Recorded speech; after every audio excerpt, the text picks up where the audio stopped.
Hello, and thank you for joining the ARC of Fort Bend County Parent Education Support Group on Zoom today. I'm Carrie Axtell, the Advocacy and Youth Programs Director. The ARC of Fort Bend County is a nonprofit organization established in 1968 for people with intellectual and developmental disabilities, and we ensure opportunities for people with IDD and their families to maximize their quality of life within our community.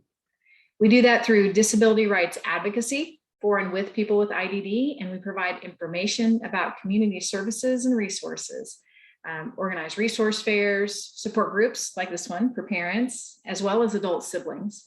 And we hold several high quality social and recreational programs for people in their teens, 20s, and into mature adulthood. We are also home to the largest Special Olympics delegation for adults in the region, offering 10 different sports, and we have over 100 athletes. So come and join us sometime. To learn more about the ARC of Fort Bend County, visit our website at arcoffortbend.org. And like our Facebook page, which is pretty active and up to date on things that are going on here in the community. And if you'd like, you can also reach out to me, and I put my contact information there in the chat box. But I'll go ahead and go over what to expect today. When you logged on, your microphone was on mute to help cut down on background noise and help us hear our presenter, Allison Thummel, just a little bit better. If you'd like to ask a question during the presentation, please do. Allison's pretty approachable and casual, so we welcome your questions and we learn a lot from them. So thank you for sharing. So this parent education and support group meets the second Thursday each month throughout the school year. The presentation's at 11 a.m. and then at noon, those who'd like to stick around for the support group can hang out with me and bounce questions and ideas off of one another as we lend support and encouragement for one another. If this is your first time joining us, welcome. You're in for a treat because we have some exceptional professionals here in the community who share their knowledge and expertise with us. This month, we're pleased to welcome Allison Thummel, presenting about food and fitness matters and fun ways that your family can eat better and enjoy physical activity.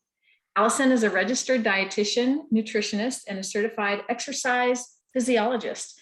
She has a master's of public health degree, as well as degrees in health and sports science and dietetics. Did I say that right? Dietetics, okay. Allison credits her start in wellness to Dr. Kenneth Cooper, who encouraged her to pursue her love of health promotion and behavioral change in the corporate setting. She's worked for with Fortune 500 companies, startups, not-for-profit organizations, and others, reaching out to thousands of individuals and helping them towards lasting change. Allison became even more passionate about nutrition and lifestyle changes when she realized how changing her own son's diet improved his autism, ADHD, and anxiety. Working with special needs individuals and families is another passion of Allison's. She works extensively with us at the ARC through our Team Tween social program, and we're so thankful for her. And Allison loves helping organizations, groups, families, and individuals make healthier choices and improve their lives. In her spare time, Allison enjoys spending time with her husband of 20 years and her 2 children, training for and competing in triathlons, traveling, and participating in her church activities. It is my pleasure to introduce Allison Thummel. All right. Well, thank you, Carrie. I'm thrilled to be here. I love talking about food. I love talking about fitness. And I'm really hoping today to not just cover the boring stuff, but how to make food and fitness really matter to you and your family. So here's my little exercise guy. Super excited to get any kind of fitness in. We'll talk about all that today. So why do food and fitness matter, especially post-COVID? The main reason, or the big reason for a lot of us, is for our health, right? What we eat, how active we are, that can make a big difference in how healthy or unhealthy we are. It can impact our energy. Are we feeling sluggish through the day, or do we awaken with vigor and ready to take on the challenges of the day? Learning and focus, right? For our kids, for us at work, it's very important that we can focus, that our kids can learn. So the food, the activity that we do, that all makes a difference. And also from health standpoint, depression. What we eat, how active we are can affect levels of depression. It affects our obesity rates, right? Overweight, obesity, even those have associated health conditions with them, diabetes, heart disease, stroke, cancers, also sleep apnea, anxiety, maybe not anxiety, but the others are associated specifically with obesity.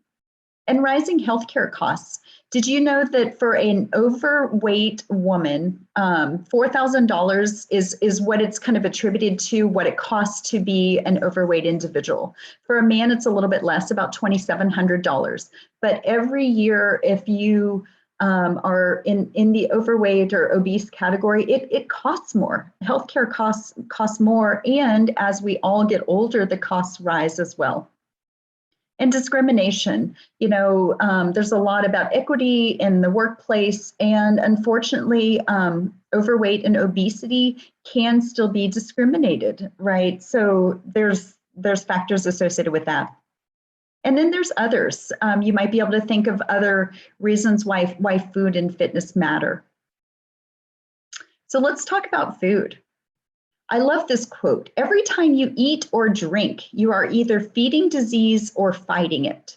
Now, I think to some extent, this is a true statement, but I do think it can be a hyperbole, right? It's a bigger statement, but it is true. When you eat breakfast, if you're going through McDonald's and you're having a sausage biscuit and the biscuit, has layers and layers of flaky, buttery goodness, that's not necessarily what our body needs, right? So if you're drinking a smoothie for breakfast, that's giving vitamins and minerals and phytochemicals and all kinds of good stuff. So, I mean, to some extent, this is true. Whatever you eat or drink, it can be propelling you toward better health, or it can be possibly contributing to worsening health conditions. So, food as kids. A lot of us are parents. Actually, I think all of us on the call are parents, right? So our food that we're feeding our kids is going to make a difference for the health of our kids and the health as adults. So if you think about when we have our little babies, and then most of us maybe have our kids till 17, 18, 20, you have 20 years to make a difference with your child. And what you're feeding them and what you're nourishing them not only affects them as kids, but it can affect them for the trajectory the rest of their life. So it's super important to think about. And I'll talk about, it's not always easy to feed kids healthy, and I can discuss some ideas with that. But I do want you to have the scope of this child's life that you were gifted, right? You were gifted with this child. How are you going to raise this child so that they can be as healthy of an adult as possible? Parents, we can all make a difference now, right? Sometimes food can be a battle. Sometimes getting kids to eat their vegetables, to choose a piece of fruit instead of a candy bar. I mean, those are hard choices, but really, I want to empower you. You really have such a key, pivotal time in your life right now to make a difference on this young person that you're raising. Exposure to healthy food helps, right? So as parents, if you have a fruit bowl on the counter, right, one of the things that bugs me about refrigerators is you have to open a door to get to the fruit and vegetables. So if you can bring the fruit and vegetables out to your counter, if you can put them where they're an eye level, those are techniques you can use to get the kids and you more exposure. Are you more tempted to grab a pear out of the fruit basket? Or are you more tempted to go to the fridge, open the door, open the drawer, and then take out the pear, right? So if it's in our vision, then we're more likely to do that. And also, don't be afraid to say no. Parents are parents for a reason, and you have 20, 30 more years of life that you can provide to this kid. If the kid wants the chocolate bar and dinner's in an hour, don't be afraid to say no and stick to your guns. The earlier you can stick to your guns, the easier it is to manage the food. If you have a toddler, get in the habit of saying, let's choose a piece of fruit. Let's grab some carrot sticks. Let's dip our hummus. Those are different options that you can do as opposed to a candy bar or a bag of goldfish or pretzels. So fruit and vegetables. If your kids aren't allergic to nuts, maybe a little handful of nuts before they eat.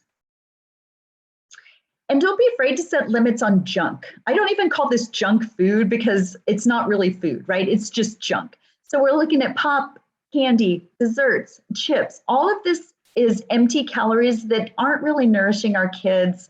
A lot of the sugary drinks and food is really destroying the teeth. Diabetes rates in kids are increasing. So soda and candy, those are the two biggest contributors of maybe extra calories that the kids don't need. So set limits. You know, maybe in our family, we do one soda pop a week. The kids can choose. It can be Friday, Saturday, Sunday, the middle of the week, but they know in our family, we have one soda pop a week limit. If you're a dessert family, maybe limit the number of cookies, right? When I was growing up, I had a 3-cookie limit. So I know those have limits. And parents, I just want to encourage you, limits don't restrict your kids. They give guidance, right? They set boundaries, and boundaries are very important. They're super healthy for kids from an emotional standpoint, right? If you don't have boundaries in your home, that can lead to all kinds of problems. So I would encourage you to think about what are your boundaries going to be with regards to these drinks, candy, desserts, chips, things like that. And then also same thing, set limits on fast food. Are you someone that you're driving to all kinds of kids activities and it's easier to go through McDonald's or Subway or something like that? If you are going through the fast food, try and set a limit. Can you do fast food only one time a week? Challenge yourself. It's hard. I agree. I have kids in different activities in the evening, and it absolutely would be easier to go through the drive-through. But try and limit yourself to once, maybe twice a week on the fast food. The other thing in my own nutrition and dietetics counseling, when I talk to people about fast food, I usually talk about the threes. When you go to Chick-fil-A or McDonald's, you usually have 3 things. You have your drink, you have your main course, and then you have your side course. So if you're going to a fast food restaurant, choose 2 of the 3 that you want, and then choose one that's a little healthier. For instance, if you're going to Chick-fil-A and you love their nuggets and you love their fries, then choose a water as your beverage. Or if you're really wanting that Coke or Diet Coke, then have a side salad or skip the side and just have the nuggets and the Diet Coke. So think about the rule of 3 and see if you or your kids can go down to 2 out of the 3. So that's just a way you can kind of compromise. You're still going through Chick-fil-A, but if you don't grab the Coke or the Diet Coke, Coke, you might be saving 300 calories. Diet Coke, I know it's 0 calories, but you're still triggering all kinds of chemical reactions with your brain, and the Diet Coke is not really the best option. So how do we make foods fun for younger kids? I really like, for the little bitties, encourage playing with their food. That's how they explore. Kids not only have sensory issues with their mouth and their tongue and their teeth, and especially if our kids have autism or sensory processing disorder, a lot of times that comes with extra complications with their mouth. But let them pick up their food with fingers. Let them, if you're trying a new food, I like to call it chapstick, right? If they're trying a new food, let's put it on like chapstick. It doesn't even have to go into the mouth. Let's just try some exposure with getting a food onto the lips. But let them explore with their fingers. If it's a new casserole, I know a lot of our kids don't like casseroles, but if something like that, it's okay that they don't use their fork. Let them play with it, because a lot of times that sensory in their hand is really beneficial, as well as the sensory on the mouth. Eating the rainbow, right? Especially with fruits and vegetables, you can make a cute little plate, and maybe if you have a little one, you guys can put out the blueberries and then maybe some raspberries, and then work your way down the rainbow and see if your kid can eat the whole rainbow. That's a big challenge. Fruit or veggie kebabs, put them on a stick, make them fun. Painting with produce. This could be little broccoli stalks and ranch dressing or Italian dressing, or green goddess. That's a fun one because it's green. You can take a paper plate and have them make a smiley face and then lick the broccoli. That's a really fun way to get kids involved with produce. Funny face breakfasts. And don't forget to include some fruit, right? Maybe the smiles, the banana or blueberries or strawberries, something like that. But funny face breakfasts are a fun way to engage food. Veggies cut like animals. I was looking on Pinterest, and there's so many different ways to make your animals cute, and you can cut out an apple or cut out a peach. So if your kids like animals, you can say, look, I made you a little peach cat, or whatever it is. Look on Pinterest, and there's some really fun, easy ways to cut your food like vegetables. Fruit and veggie bingo. That might take a little bit more time, but maybe you could do like a 3 by 3. And in this week, we're going to try and eat a raspberry and a grape. And especially for our kids with ASD, if they have some kind of extra challenge that, if they're playing a game, if they're doing a contest, think of a fun way that we can possibly get our kids to try the fruits, to try the different vegetables. And then moms and dads, I can't tell you enough. It's so important to take kids to the grocery. If you feel comfortable with COVID going to the grocery with the kids, let them explore the fruits and vegetable section. One of my favorite things to do when I work with parents with young kids, I say give the kids $5 or, tell them they have a $5 limit and they can pick out 2 or 3 of their own fruits and vegetables and teach them, oh, look, peaches are $1.69 a pound. Let's weigh our peach and see if, it makes our budget. And let the kids pick out. Sometimes if they feel like they have ownership, then they're more likely to try it, right? Like, oh, Johnny, you picked out the peach. Now let's try the peach. Let's wash it. Let's cut it into pieces. Do you want it decorated like a cat? Do you want it sliced? Do you want to eat it whole? Lots of different options, but definitely take them to the grocery, give them that exposure. And especially when they're young, involve them with their cooking. Right? If you want to give them a plastic knife, they can practice cutting when they're younger. As they get older, it's very important by the time we have these 17 and 18-year-olds, they need to be able to cook about 5 meals, right? By the time they leave home, they need to be able to cook and feel comfortable in the kitchen. And then also make your own. This is something our family does. We might do a potato bar one night where the potatoes are all cooked and people can add their different toppings and they get to choose what they add. Or salad bar. This is another way that you can encourage kids to eat fruits and vegetables. They don't even have to have lettuce. If they just want carrots and celery and maybe black olives, then perfect. Have them make their own salad. When kids have ownership, they're a lot more likely to eat what they've prepared. So how to make food fun for the older kids. This is one of my favorites. We have backwards night occasionally. And so what we'll do, or sometimes it's over spring break or Christmas break, but we'll start with dinner for breakfast, right? So I'll get up and cook dinner and we would eat it at 8 or 9 in the morning. And then we would work our way backwards. And then our evening meal would be breakfast. That's, I think a lot of people do breakfast for dinner, but a lot of people don't do dinner for breakfast. So, if you have a day where you can kind of plan a backwards day, it's fun and it's different for the kids. Dinner in your pajamas, that's always fun.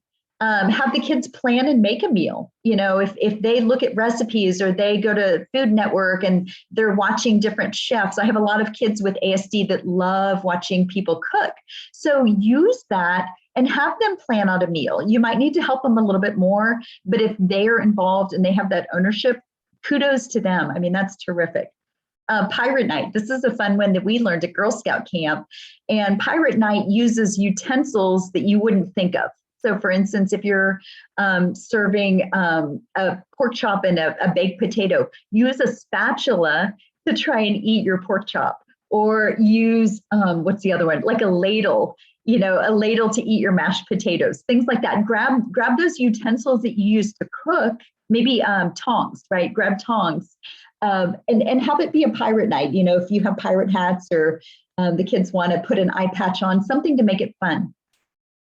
For lunch, bento boxes. Those are super popular. The kids, 12 and older, 10 and older can make their own lunch, or mom and dad, if you're still making the lunch. A lot of kids like the bentos with the different little components. You can do fruit, you can do cheese. If you're not vegetarian, you could add some meat. You could add some Triscuits or rice cakes options. So include a fruit and a veggie, and you can have a nice balanced meal that way.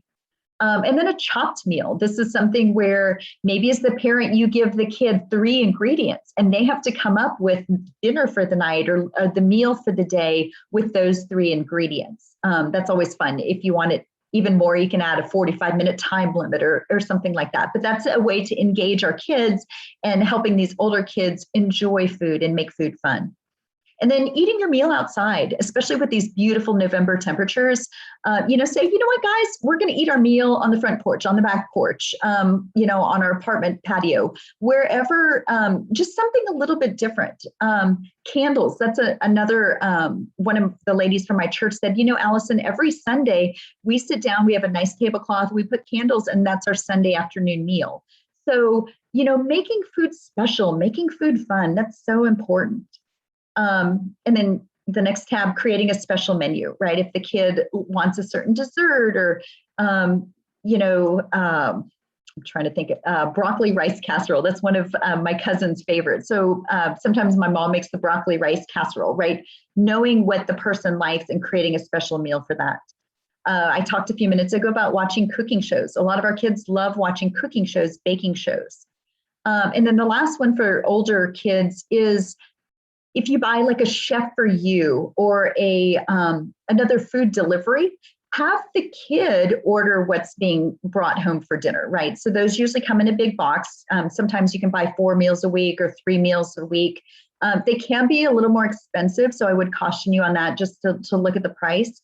But if you order a subscription for a week or a month, what a great opportunity for these older kids to say, you know what, I want to make beef bolognese, or I want to make chicken piccata, or some of these really fun dishes that we as parents aren't going to make because we're crazy busy at night. But if the kids get online and they order one of these boxes with your permission, encourage them to do the cooking. I think that's a great way to introduce them to easy recipes. So other food factors, we want to make sure family mealtime is an engaged time, right? It's a good time. We do find that kids that sit down at family meals are more likely to explore new foods, right? So if you're trying to encourage your kid to eat more vegetables or have the broccoli or try the strawberry that they don't like because it's red and they only eat white foods, this is a good time, having that family environment where it's not very stressful. Calm environment, maybe some music in the background. But we do find that the family mealtime is an incredibly positive event.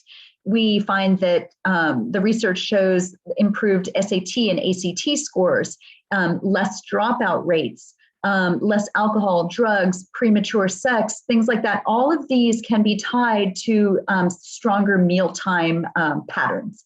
So if you only eat 1 meal a week, maybe it's a Sunday afternoon meal or Sunday night meal.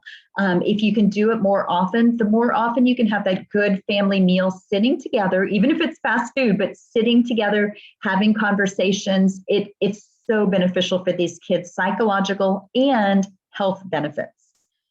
There's a lot of interest on Pinterest, and you can buy them on Amazon. There's cards where you can do conversation starters. So it's not every day, how was your day? What was your high? What was your low? If you need something to start conversations, because, when these kids are 18 and 20, our hope is that they're going to leave the house, but we only have these kids for a short period. So engage with them, have that meaningful relationship. And then my encouragement is having more meals at home versus eating in the car with the drive-through. And I know it's hard, even as adults, but if you can limit yourself to no screens at the mealtime, I think that's very important. Our kids need to know that they matter.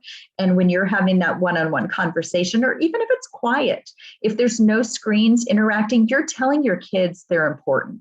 And when you bring that screen to the table, you're saying, you know what, you're important, but so is my work, or so is, Facebook or whatever you're waiting on. So I talked a lot about food. I'm going to kind of transition over to fitness. And when Carrie asked me to do this presentation, I originally was going to focus on fitness. But I heard a webinar recently talking about how important free time is too. So I'm going to actually group the two of these, and I'm going to kind of tell you a little bit about how the differences are between fitness and free time. So when you think about fitness, most people think about fitness as exercise, using my air quotes, right? Exercise is going to be cardio, strength, flexibility, also agility, right? Football drills, basketball drills, tennis drills. Those are all what we consider exercise. But fitness is more than just exercise. It can also be transportation. I love it in my neighborhood when I see people walking with Kroger bags. They're walking to the grocery and walking back. And how awesome is that? Not only are they getting physical activity, but they're saving gas and they're saving, carbon emissions and all like that. So we don't often, in our day and time, especially in Houston, we don't often think about fitness as being transportation. But I want to encourage you, if you ever have a really easy errand to run, maybe it's going to the post office or going to the grocery or going to CVS. I think a lot of us live close to CVS's. walk to CVS and pick up what you need and then walk back, or take a little bike ride. Be sure and wear your helmet. But think about physical activity when you need that little bitty errand run. Also, we don't think about fitness as yard work, gardening, or chores. But I promise you, if you've been in the garden and you weed, you feel it the next day, right? You feel it in your back and your muscles and your hands and your wrists. You feel that because you're physically active. You're in the garden. You're cutting trees or pulling branches or anything like that. And then chores, vacuuming. That's definitely exercise and definitely fitness. Scrubbing the toilet, scrubbing the tubs, all of that can be fitness as well. But I also want to focus on free time. So what is free time? Free time is described as time free from duties or responsibilities. So this is time where you're not working, you're not parenting the kids, but you're having free time. And it can be active or inactive. Now, as an exercise physiologist, I prefer active free time, and I think that's important that people are active, but I also appreciate the fact that many and all of us, I guess all of us, need inactive time. We need time where we can read or meditate or pray or watch our favorite TV show, right? Those are all important free time activities that rejuvenate our mind. Hobbies, baking, sewing, rock collecting, stargazing, gaming. These are all activities that we do in our free time that can help rejuvenate us and work on our social emotional stress, right? We want to try and balance everything, especially post-COVID, make sure we're taking time for ourselves that's rejuvenating us. And then relaxation, breathing, taking some time to focus on our breathing, list your gratitude. If you keep a gratitude journal, that's one of the best things that can help people with stress, anxiety, depression. We do find that gratitude journals are incredibly helpful. And then connecting both or laterally with your friends, your peers, people you enjoy being around, but then also vertical. If you have a God that you worship, having that spirituality. So connecting can be so, I keep using the word rejuvenating, but I mean, having those connections is incredibly important. Thinking and doing, right? Thinking about your happy place. If you're in a period of stress, how many of us say, go to your happy place, and you think of your mountain or your seashore or your jungle, whatever your happy place is. And then do things that relax you. Take a bath, use candles, write a letter to someone, send an email, send a text. These are all things that can help us relax as well. So just like with food, free time as kids leads to impact as health as kids, and then health as adults. How many of us know kids that are so strapped for time, they have no free time? These are the kids that, possibly are going to get stressed out, aren't going to have good coping tools. They're so regulated with their time. They don't have time to be kids and to enjoy life. And then also free time as kids, if you can do things that you're training your brain how to relax yourself, you're knowing that writing a poem makes you feel better, that can transition over to health as adults as well. And we want to make sure, especially for our younger kids, but even our older kids and even us, we need to have time to play. Whatever you enjoy doing that's playing, if you enjoy tennis and playing is fun, my husband does disc golf, that's his play. If you have little kids, taking them to the park. If you have dogs, right, we take our dogs to the dog park. Why? Because the dogs need socialization. The dogs need play. Same thing. We, even as adults, need play. And then I'd encourage you to make sure if your kids are doing sports, make sure they're still enjoying the sport.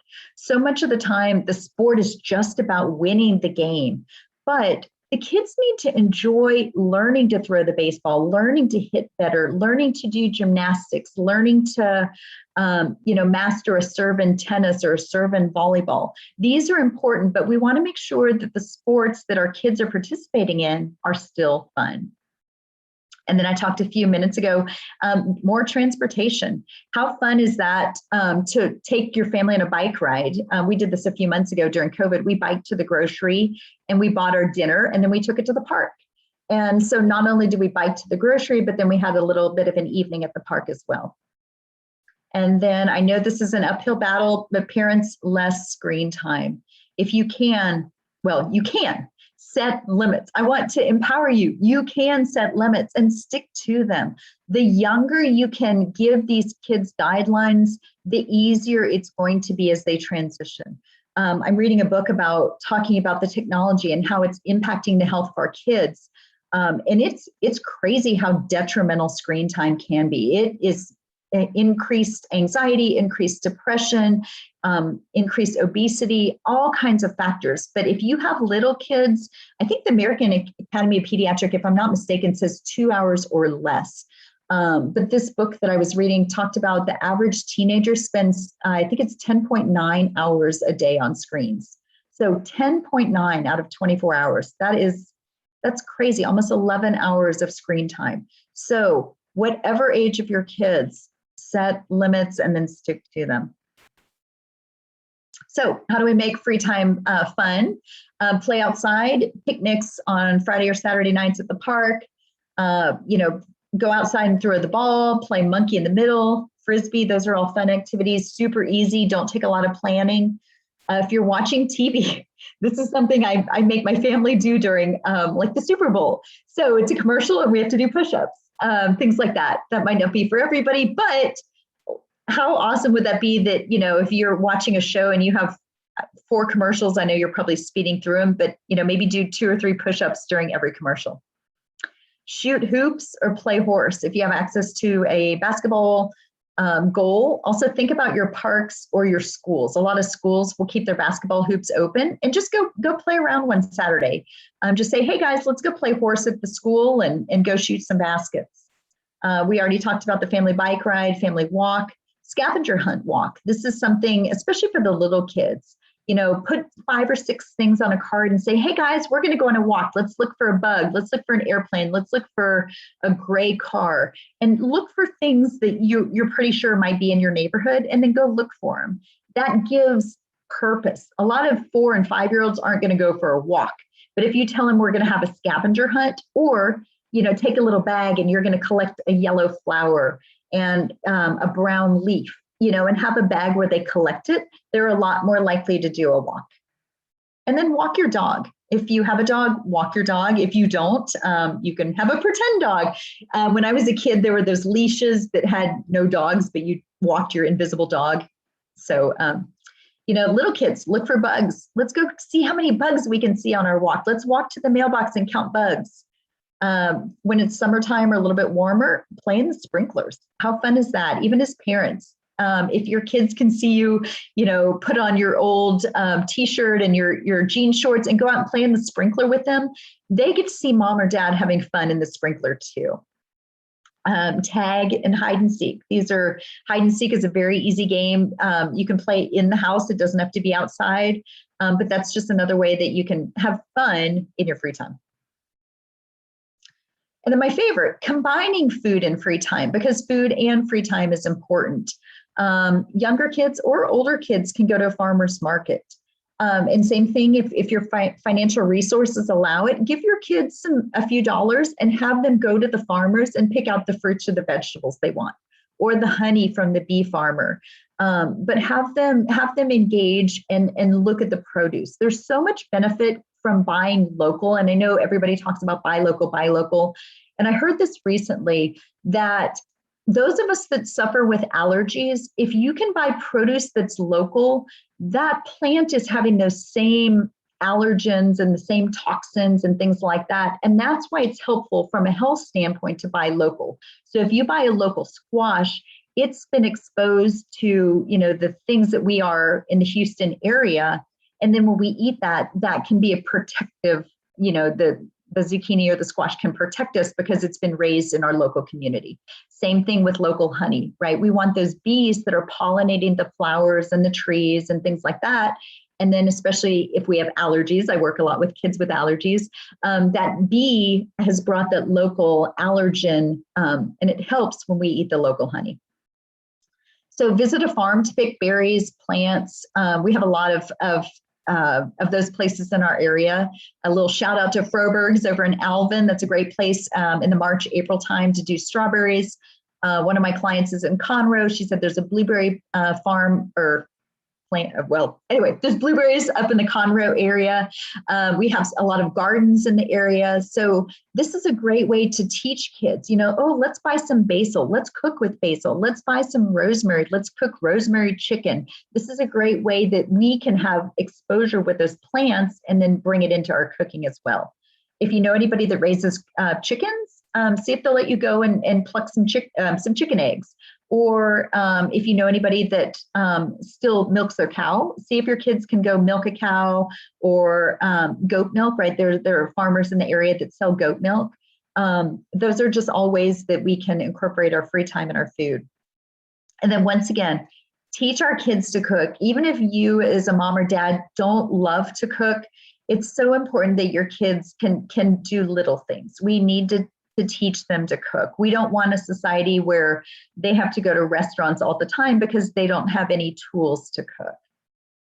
And then do science experiments with food. You can do one of the little kids love doing the volcano, right? So adding the baking soda, making the volcano.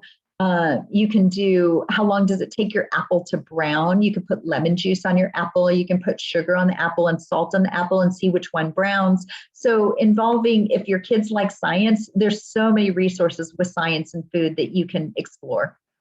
Make your own butter. This is something you can do with, I think it's whole milk, right? You just kind of churn it, and then the kids can make their own butter.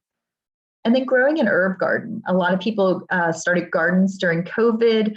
Outside is certainly a little bit harder, but if you enjoy or you want to start on a little level, have a little indoor garden. You can certainly have a couple of different pots where you plant your basil and you plant your oregano and your thyme. And then when it's time to cook, add a little bit on top.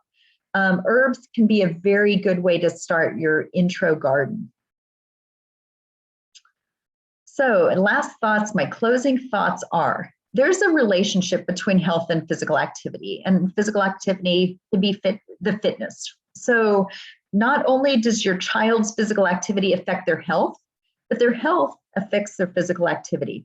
So let me kind of break this down. If your child is one that eats a lot of McDonald's and perhaps is a little bit overweight, that might impact their physical activity because they're having a little bit more weight they're having to carry around. Maybe in PE class, they can't run as fast because they're carrying the weight. So it's a two-way street. Not only does the activity impact the health, but the health can impact the activity as well. And then a child's physical activity can affect the adult's health.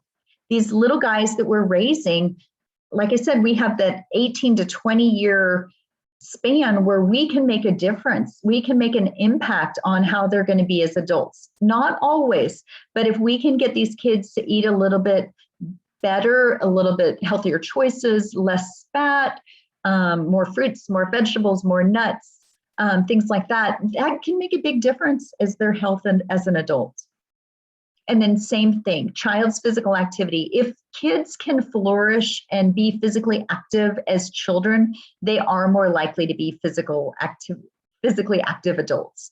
One of the things, especially the kids with ASD or IDD, we do find that they're not as successful in PE classes. And what I want to encourage us as parents to do is find something that they can tolerate or enjoy. They're not always going to be the best baseball thrower.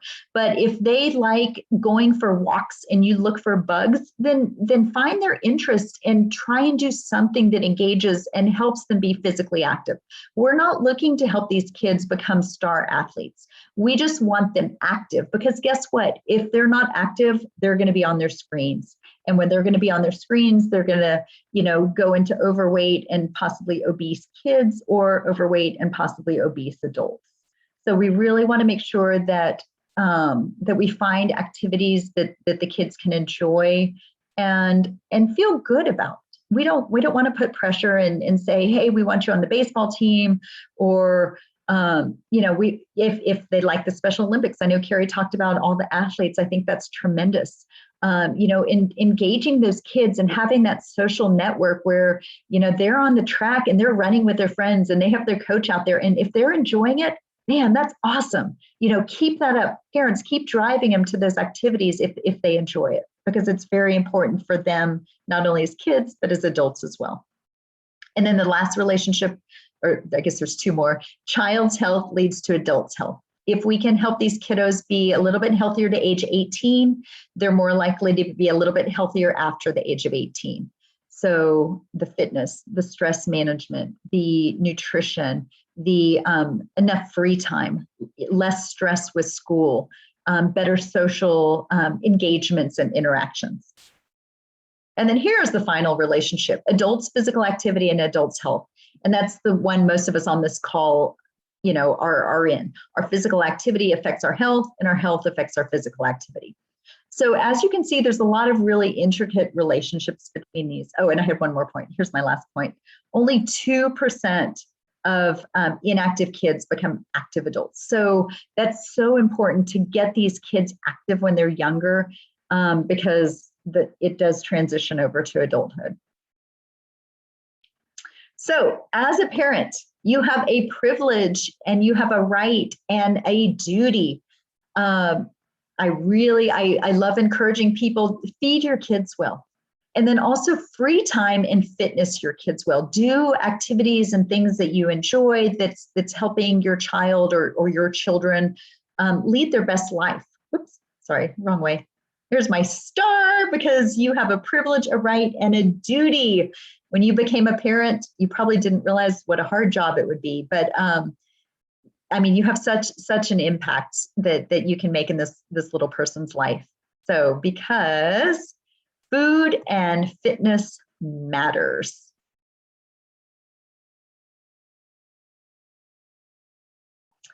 And at this time, I will certainly entertain questions. I did just want to give a little shout out to my occupation. So not only am I a trainer, of exercise physiologist, I'm also a registered dietitian. I serve a lot of people in the community. I do take some insurances. So if you're looking for a child or an adult that needs some nutrition support, or nutritional counseling, guidance, things like that, you could certainly call me and I'm happy to work with you. I am in the Sugar Land area. So I've worked with the Fort Bend ARC for, I guess, a couple of years now. And I used to be with the Special Olympics. I did track and swimming. So I think that's a fantastic organization, and I'm really happy to be a part of it. And at this time, if anyone has any questions, I can certainly take them now. This wonderful presentation, Allison. So much to think about. Thank you so much. So a couple questions I have from the food aspect of it. And do you have any like maybe favorite recipes or something, knowing that a lot of maybe the parents that might view this presentation may have a child with either autism or Down syndrome or intellectual developmental disability, or some of those, or ADHD, some of those types of disabilities, and how that impacts and what type of foods that they're eating. Are there thoughts you have about food for? Yeah, no, that's a terrific question. And it's a very loaded question. The thing about nutrition is it's very what we call bio-individual, right? So what's good for Carrie is not necessarily good for Allison, is not good for Andrew. But in general, we want everybody eating more vegetables. And 99% of Americans don't eat enough vegetables. But with these ASD kiddos and some of the other kids that are in our population, it is a struggle. There are certain diets that are, what would I say, thought to improve symptoms of ASD, anxiety, ADHD, depression. I don't want to get into too many specifics, but yes, there can be schizophrenia, epilepsy. That's another one that can be very diet specific. In general, more fruits, more vegetables. Kids with ASD, sometimes they can benefit from eliminating certain foods. Most of our kids eat too many synthetic foods, processed foods, food dyes. A lot of those processed, the more natural you can get your kids' diet, the better off it's going to be. So we're looking at, fewer preservatives, artificial colors, artificial flavorings. Even natural flavorings are not always necessarily good for these kids. But the closer, I always say, the closer to the way God made them, right? So if it comes from a tree, it's probably pretty good for most people. We don't often see Snickers trees. We don't see Cheetos trees. We don't see bread trees, right? We see wheat, but we don't see bread. So the more natural you can get your foods in general, everybody is better off. But if you're looking for more specific dietary restrictions or benefits from different diets, you could certainly reach out to me and I could look at your specific needs for that population. Okay, great. So more fruits, more veggies, particularly the veggies. Yes. And then how about, so just for the exercise aspect of things, just like you were saying, just being more active in general. I love all the ideas that you had of just from everyday mundane things. You're going to get the mail, or you're going on a walk, or you're doing your chore. These are things that I almost feel like we don't think of those things as I'm getting a little exercise, because you're doing them anyways. But then so give yourself credit when you do those things, right? But also choosing to do those things too, right? Instead of getting in the car and, oh, well, CVS is literally 1 block away, let me just walk there. Yep. Yeah. Yep. It's Exactly. nice. So yeah. Awesome. All right. Well, I think if we don't have any other questions at this time, I'll go ahead and stop the recording. But Allison, I want to thank you for sharing your knowledge and expertise. And if you have any questions, please contact Allison. Her information is there on the screen. It's wellness@wellnessforeverybody.com. And we thank you for your time, Allison, and sharing some really great advice today. Thank you. Okay, you're welcome.